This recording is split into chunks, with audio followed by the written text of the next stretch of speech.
A ballerina's perspective, from performing with New York City Ballet and Alvin Ailey American Dance Theater to publishing poetry books and mentoring kids and teens. Join us in a weekly discussion with experts to gain mental health clarity and achieve growth and moral consciousness. Give our show a 5 stars, comment, share, and come along for the ride. Welcome back to another episode of the Growth, Grace, and Gratitude podcast. Today we have a special guest, Dr. Jillian Lampert of the EmilyProgram, a leader in eating disorder treatment and related behavioral health care. And what a beautiful topic that you're coming on here to share. I feel like so many of our listeners and just people in the world are experiencing different forms of eating disorder when it comes to going through recovery, going through mental health issues. The statistic here is, according to various studies, up to 50% of the population may engage in disordered eating behaviors, and at least 30 million people in the US will experience an eating disorder at some point in their lives. So that's really drastic, and I think this also serves as a bigger message that people need to have tools to cope with their traumas. ClickFunnels easily build any type of online business and sales funnel in record time, no matter what your product, service, or niche, without any tech design or experience whatsoever. Try the ClickFunnels 14-day free trial, link in the description of the podcast. Right? Absolutely. Absolutely. It is such a large group of people. Oftentimes people ask me, like, doesn't everyone have an eating disorder? Like, well, not quite. And a lot of people have a disruption in their relationship with food, and that can get improved. It can be better. 100%. Like, I grew up in the professional ballet world where some students were lucky, and me personally, I am so happy I didn't have so much pressure. I didn't feel the pressure from my teachers. Unlock your best life with Soul app. Book a holistic wellness experience with a trained guide and start changing your life today with compassion practices, inner healing, food and diet, and so much more. Tap into a healthier and happier life with the #1 purposeful living app in the US, the Soul app, link in the description of the podcast. Or, my classmates even, but a lot of people feel so much pressure, especially when they are asked to be perfect. Their body has to be perfect. It's so challenging. So what made you get into this field? And talk a little bit about the EmilyProgram and who would benefit from doing it. Yeah, absolutely. I spent 14 years in ballet myself, so I can understand some of that. Yep, some of that pressure. Although my same experience, my instructor and my peers were fantastic and very supportive. So, but that said, I did have an eating disorder. Not because of that, but really, I think because of the genetic predisposition that we now understand is present for a lot of people who, probably most people who go on to develop an eating disorder, combined with all the social pressures and all of the ways that we think about our food and our bodies and our weight and all of that. I think my experience is somebody who went on a diet, just like a lot of other, 14-year-old, 15-year-old girls. And then before I knew it, I had sort of slid down into this, I don't know, chasm of an eating disorder that I couldn't get out of, and really spent the next 7 years in really trying to get better, and finally got better through a number of things that I sort of smushed together. That wasn't anybody's idea of good treatment, I would say. Sanger Daniels' online seminar promoting a positive message of self-healing with bioenergy work together with live seminars and remote coaching. Use code BIO20 for a 20% discount for our audience. Link in the description of the podcast. But I ended up in the field of eating disorders not because I decided to, become a dietitian in eating disorders, which is part of what I do. But because I was in the right place at the right time. I did an internship at the University of Minnesota hospitals and clinics. And at the time when there was an eating disorder program there, and I had all this great training, and really found like, oh, this is a whole like career, and people, I could do this, and it could be great, and I feel really at home in this population. And so when I started my first job as a dietitian, my boss at the time said, I think you're the person who knows most about eating disorders in this hospital. I was like, really? I am 25. Like, how is that possible? But at that time, there were so few people that knew anything. And so I was able to start an eating disorder program in a small community hospital in central Vermont with a team of amazing folks. and we built this little program and ran it for a number of years. I ended up needing to come back from Minnesota, come back from Vermont to home to Minnesota to get a PhD and to further my study and education and research in eating disorders. And the same thing happened then. I happened to be in the right place at the right time where somebody said, I think there's a job opening at this eating disorder program, which interestingly was the program that I had received some care at. And so I kind of walked down the hall to my job interview. It was the same hallway that I walked down for my eating disorder assessment. It was a big moment. Uh, and so I was able to work there for 7 years. I joined the Emily program 7 years later, and I've been with the Emily program for, this is my 20th year. It's like 19 and a half years and counting. And so I've really count myself lucky. I've just been in the right place at the right time. I said yes a lot. I think that's sort of part of my personality to dive into things. But I've been really lucky in what I've gotten to do in the field of eating disorders. And I love doing it at the Emily program because our program was started, our founder had an eating disorder. His sister, Emily, had an eating disorder, and neither of them had very good access to care. And they both got better through a lot of community support and a lot of time, and way too much time considering what they could have had. And he really was committed to developing a program that worked for people with eating disorders, really informed by people who got it, who understood from a firsthand perspective. And so the last 19 some years that I've been with the Emily program, we've been able to build this eating disorder program really informed by people who understand eating disorders sort of from the inside out, and have been able to add different various levels of care, different components, different groups, different services to really meet the needs of the clients, to meet the needs of people with eating disorders. So we are currently today a full service eating disorder program with 19 locations and in 6 states across the country, and are serving thousands of people every year, and really are hopefully hope for people that sort of could have a different experience than I had, than Dirk had, than Emily had, to really know that there's somebody that you can pick up the phone and call, or go online and click, and you'll get some help. So I'm really excited to be part of that. So amazing. Thank you for sharing your story. And this testimony is so beautiful. I feel like your experience kind of feels like it's aligned. On this podcast, we talk a lot about spirituality and alignments and kind of the divine alchemy of, just like you mentioned, being in the right place in the right time. It's kind of like a gift sometimes from the universe, we feel. And what a beautiful story, and what an honor to hear that. So thank you so much for sharing that.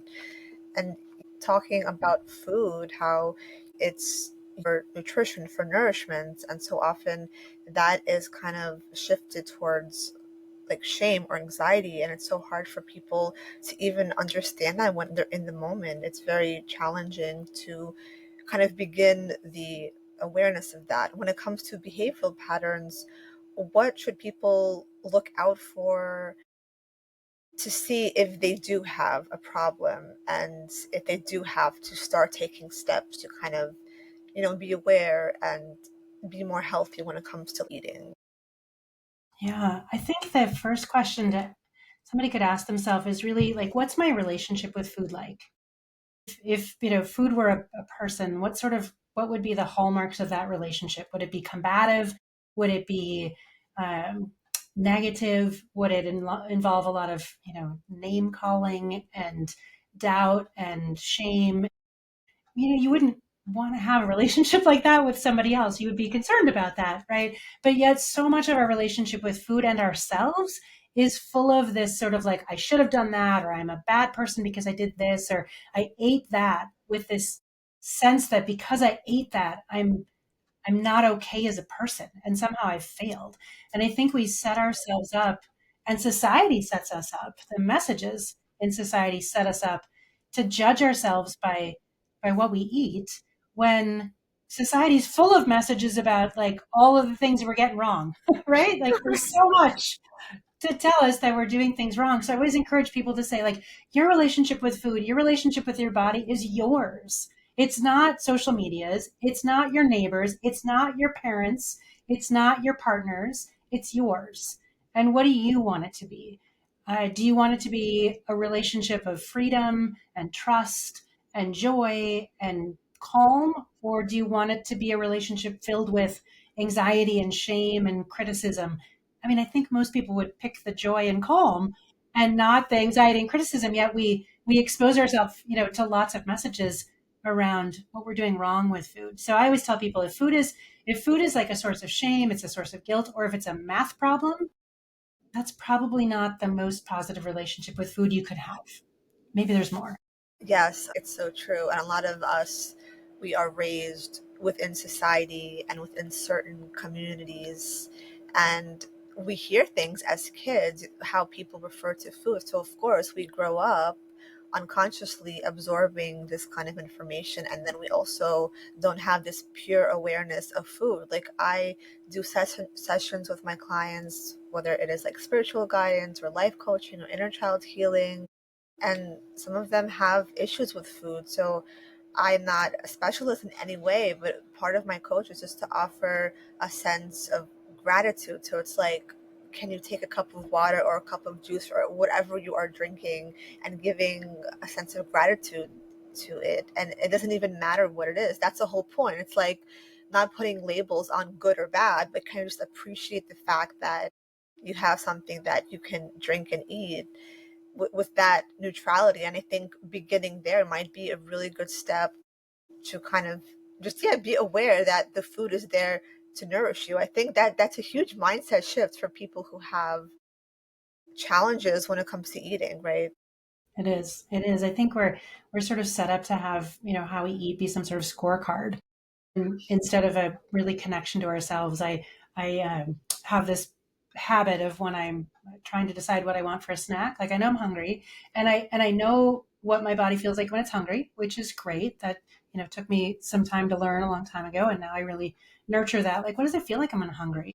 And then my next question is always like, well, what do I want? And I might not be able to have what I want because I might not have the luxury of having it or the availability of having it, but at least I have a sense of what I want and I can check in with my body. So I have this habit of sort of like standing in the kitchen and I just sort of stand there.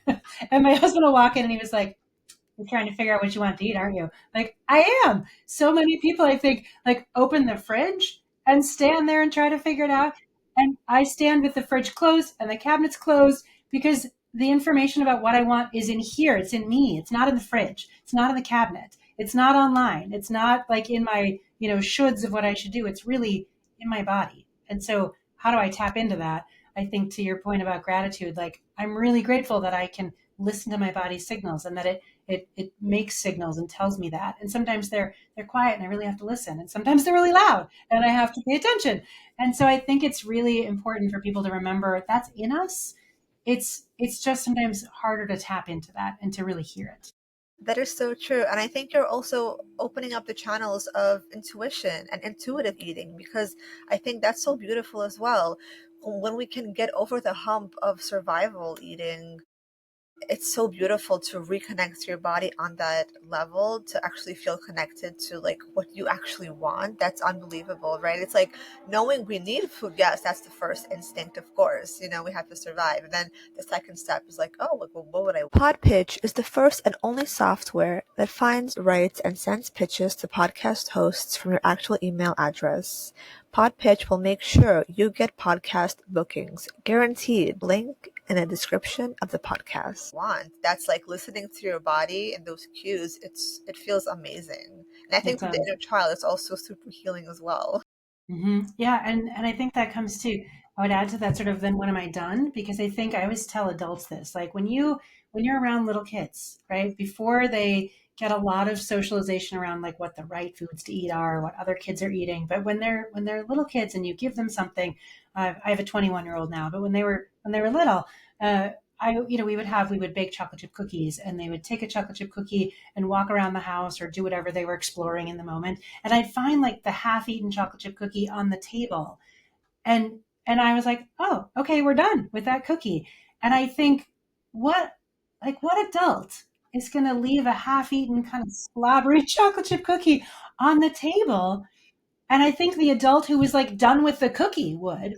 But adults have so much of this, like we lose so much of that really early child connection to our bodies that like, yeah, that kid was done with the cookie. And it was so much more interesting. Something else other than the cookie was so much more interesting.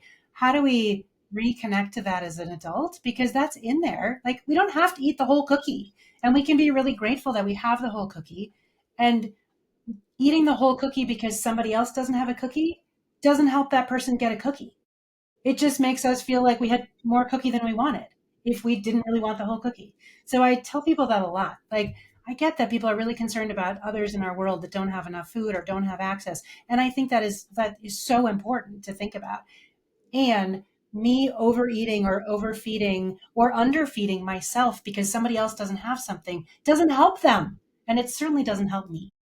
Exactly. That's such a great point. What you mentioned about little child leaving the cookie, that's such an interesting observation because it's so true. I think oftentimes when we give our inner child emotional validation, just being accepted in the moment, I think that's what drives us to having obsessive thoughts or actions like overeating or drinking or fitness or shopping. It's that we are, part of us are not heard or seen or accepted, and we're trying to switch up for validation.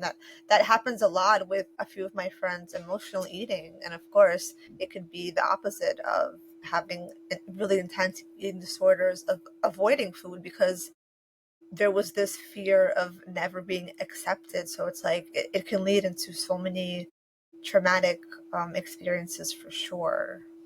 Absolutely. Yeah, I think we hear that a lot in people who struggle with the idea. I mean, in society, the idea of like numbing your feelings is like built into TV shows and movies, right? Like it's a joke of somebody saying like, "Oh, I'm going to go, I'm going to eat my feelings, or I'm going to go find out how I feel in the carton of ice cream." Like we're told that's what we should do, and yet that's so not helpful because it doesn't actually help us connect to our emotions, and we're just stuffing it down. And then people feel like, "Oh, well, now I failed and I ate some. I might as well eat the whole container or whatever." And they get into a spiral of feeling terrible about what they eat versus saying, like, if I want some ice cream, I'm going to have some ice cream. And if I'm sad, I'm going to do something that helps me manage feeling sad. And the ice cream and the sad are probably not going to be super connected. Just like if a little kid falls on their bike and we, rush to give them some food to help them to feel better, I always think that's fascinating. Like we're trying to make them feel better by distracting them. And my joke is always like, unless that popsicle is supposed to go on the kid's bruised knee, I don't think the popsicle is going to help in the moment feel better about the disappointment of falling off the bike, right? Like, how do we teach kids to actually manage their experience? How do we teach ourselves to do that? That doesn't have to involve food to cover it up.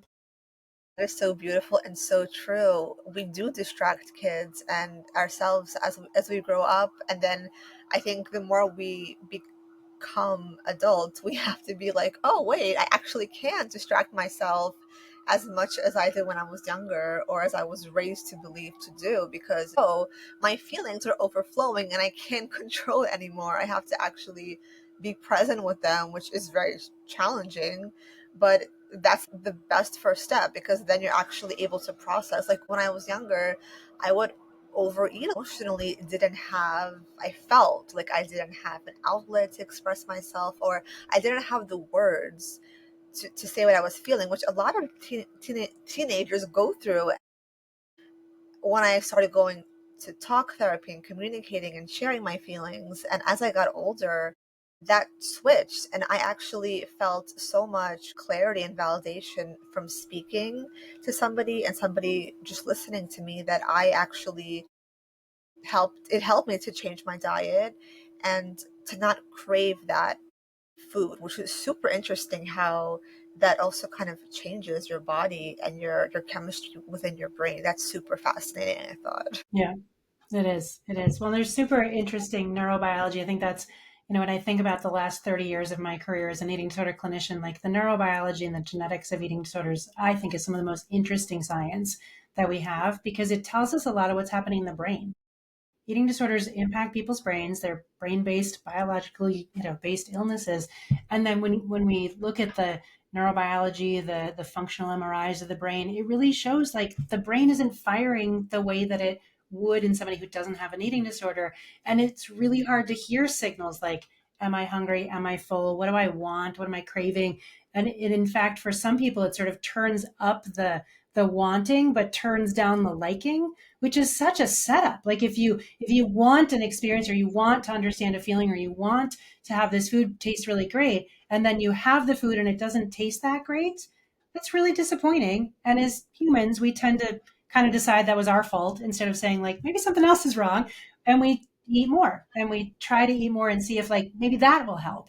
And it ends up usually not helping. And so people get in this cycle of looking to food to help them feel something. And it actually makes it even more confusing what they're really feeling. Yes, that is so true, 100%. When it comes to people wanting to change their relationship with food, what are the first steps that we did talk a little bit about having the gratitude. Are there any kind of tools or things that people can look into to finally kind of start a positive relationship with food on a daily basis? Yeah. I think back on all of the things that I've said to patients that I've worked with, my time at the Emily program and before that. And I think the things that I usually start talking to people about, they get a little confused because they're like, wait a minute, aren't you the dietitian? But where I start is sleep. Like, hey, how are you sleeping? Because we know that sleep impacts appetite, right? If I don't get a good night's sleep, my body is thinking like, okay, I didn't get enough rest. We're awake when we shouldn't. That's confusing. We probably need more energy. I'm going to tell her she's hungry. When if I had a good night's sleep, I might not have gotten the same message about being hungry in the same way and with the same sort of urgency. And so I always ask people like, how are you sleeping? And if somebody's not getting enough sleep on a regular basis, it's really hard to know what your internal signals of hunger and fullness are. So often sleeping can be one of the things to think about, like, how are you sleeping? If you're sleeping well, great. If you're not sleeping well, how can you get some more improvements in your sleep through not doesn't have to be fancy, it doesn't have to be very rigid, but just really listening to your body like, I'm tired. Okay, probably a good time to sleep versus having some caffeine or eating. How about a rest would be helpful.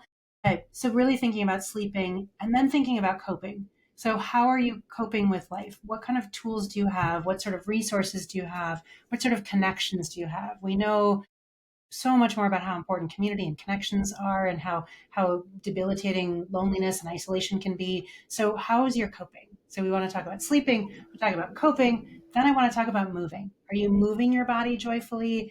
How does it feel to move your body? Are you doing things because you feel like you have to work out or you have to exercise, but you like that? If you're ready to shake off that daily stress, come join us for online beginner adult ballet and yoga classes each week to connect with the flow of movement and the art of ballet into perfect synergy. Come as you are and learn to love your body a little bit more and gain strength and flexibility with each class.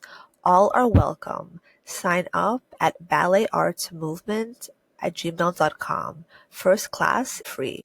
How do you like to move your body? What brings you joy? And then I talk about eating. So I'm like sleeping, coping, moving, then eating, because the eating is so impacted by the other three. So I think if somebody's really trying to look at their relationship with food, to ask themselves, like, well, how am I doing in all of these areas? How am I sleeping? How am I coping? How am I moving? How am I eating? And generally people can find something in the sleeping or coping, or maybe the moving to help shift things for themselves that really actually do help shift the eating without like focusing on the eating versus focusing on like, I'm going to change this about my eating habit. Like, I'm going to I'm going to try to figure out how I could sleep better, or I'm going to go for a walk because I like to walk and I like to go outside and I've always felt like that's not enough, or whatever the message is. But I'm going to go find some nature and I'm going to find some movement there and probably some coping because I'm out in nature and I'm listening to my thoughts. So I always start with sleeping, coping, moving, eating. And in that order, I think can be really helpful. That's a great hierarchical kind of approach, and that's so true. Like I remember when I was performing and I had so many rehearsals that I felt so energized that I at one point didn't have to eat as much as I did before, and I was like, wait, that's so like crazy. I thought I had to have more food because usually, fitness dancers they need a lot of nutrition because they have to fuel and this energy goes outwardly.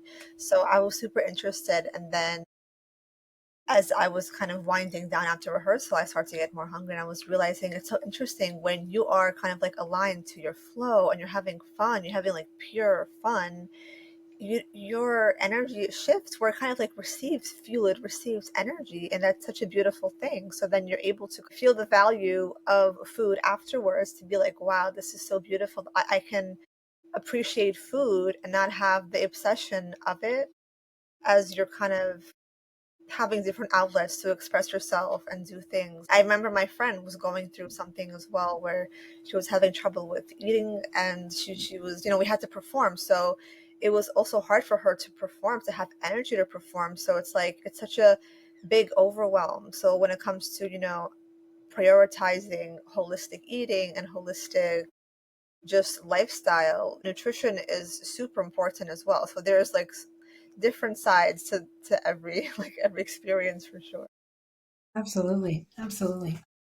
What is your favorite part of helping others with the beautiful work that you are doing? I think my favorite part is when people share the impact that the work we do has had on them. And I can give you a story. We were in a meeting today, just this morning. And at the end of the meeting, I was in a meeting with the founder of the EmilyProgram, just so happened. So it was really very powerful for me. At the end of the meeting, this young person sort of escorted us out of the meeting and stopped and said, "I just want you to know how important the work you do is." And we were like, "Oh, great. So glad that you think so." And she said, "No, I really want you to know how important it is. It's important to three people in that office, and it's really important to me. And the work you've done has really saved a lot of people's lives." And we just sort of like floated out of this meeting because that's what we hope for. That's what we want to do. And to have somebody be able to say, "You've actually made a difference," it's magical. I mean, we were both a little teary Oh, walking out. I mean, it's just so impactful to want so much to help somebody, and then to have somebody say like, "Hey, that helped." That's really great. that is so amazing. And I think at the core, that's what people who do have issues with food, that's what they want. They feel that disconnection from their body and from their consciousness. They want that humility and connection and human interaction to feel connected. So that's such a beautiful story. Thank you so much for coming on the podcast and for sharing this beautiful experience of helping people. And hopefully this will also help many people who are having issues with food, who have shame and anxiety, so they can actually start to enjoy food and life on such a beautiful level of living. Where can people connect with you and see all of your amazing content and join the Emily program? Absolutely. Well, thanks so much again for having me. We're easy to find, EmilyProgram.com. And then we're Emily Program on any social media channel. So there's tons of information on the website. I think that, as somebody with a personal experience of an eating disorder, it feels so isolating. You kind of feel like nobody else has this problem with food. And just to know that we get it and that there's tons of information there, and just to really take the first step, whether it's with us or somebody else, like take the first step. That can be the hardest thing, is reaching out for help. And once you can do that, there's going to be lots of people there to help you. So emilyprogram.com or any social media, we'd love to be able to help somebody. Amazing. Thank you so much, Dr. Jillian. It was a pleasure talking to you today. Oh, thank you so much. Pleasure is mine.